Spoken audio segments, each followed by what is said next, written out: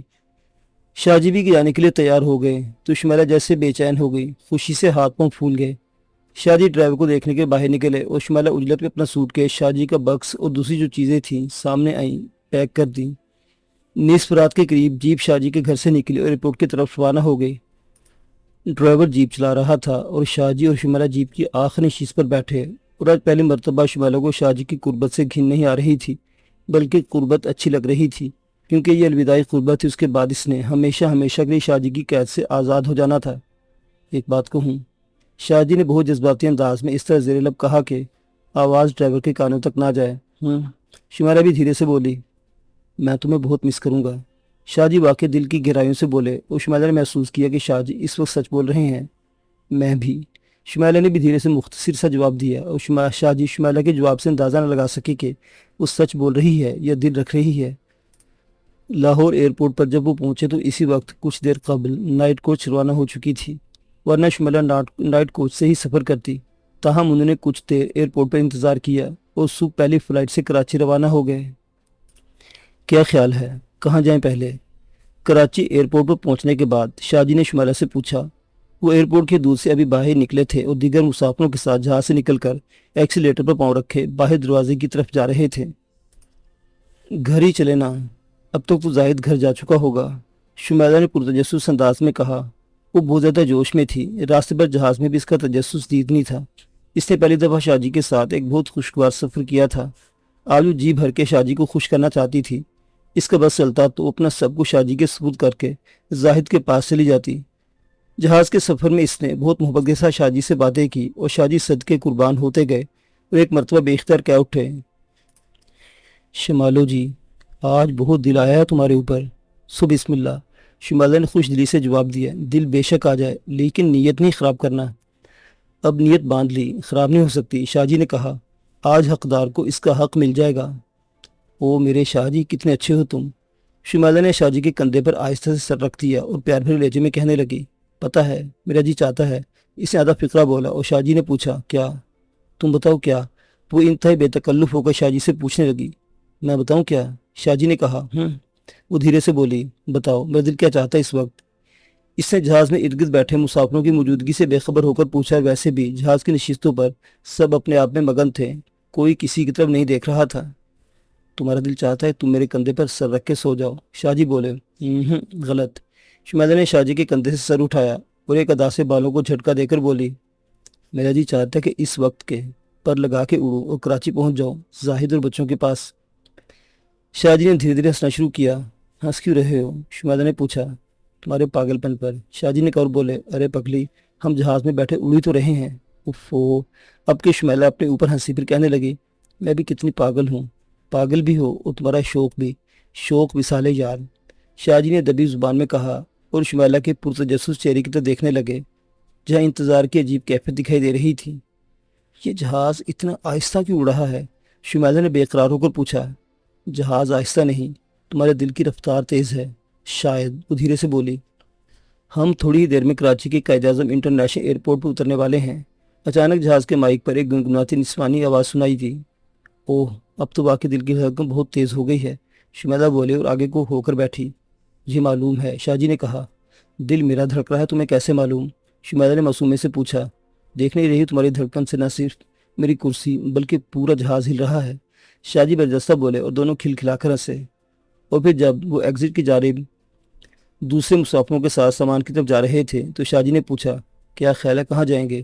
گھر چلیں گے نا، اب تک زاہد گھر جا چکا ہوگا، شمیلہ نے بے چینی سے کہا۔ ٹھیک ہے، شاہ جی اتفاق کیا، پھر رائے دیتے بولے، لیکن میرا خیال ہے پہلے ہوٹل میں چیک ان کر لیں۔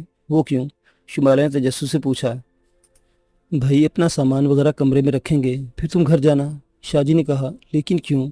شمیلہ نے تکرار کی اور شاہ جی سے سمجھاتے ہوئے کہنے لگے، ذرا عقل اور صبر سے کام لو، زاہد کا گھر ابھی تمہارا گھر نہیں ہے، اس کے پاس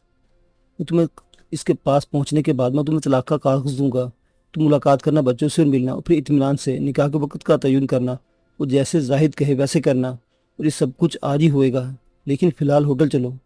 ٹھیک ہے، شمیلہ کی سمجھ میں بات آ گئی، چلو پہلے ہوٹل چلتے ہیں، شمیلہ نے کہا، اور پھر دونوں ایک 4 اسٹار ہوٹل کا کمرہ بک کیا ہاتھ منہ دھو کر تازہ دم ہوئے، دونوں ایک دوسرے کو الوداع کیا اور پھر دونوں نیک تمناؤں کے ساتھ ایک ٹیکسی لے کر زاہد کے گھر پہنچے جو کبھی شمیلہ کا گھر تھا۔ یہاں تو تالا لگا ہوا ہے۔ شمیلہ جب گھر کے دروازے پہ پہنچی تو دھک سے رہ گئی۔ یہ کیا؟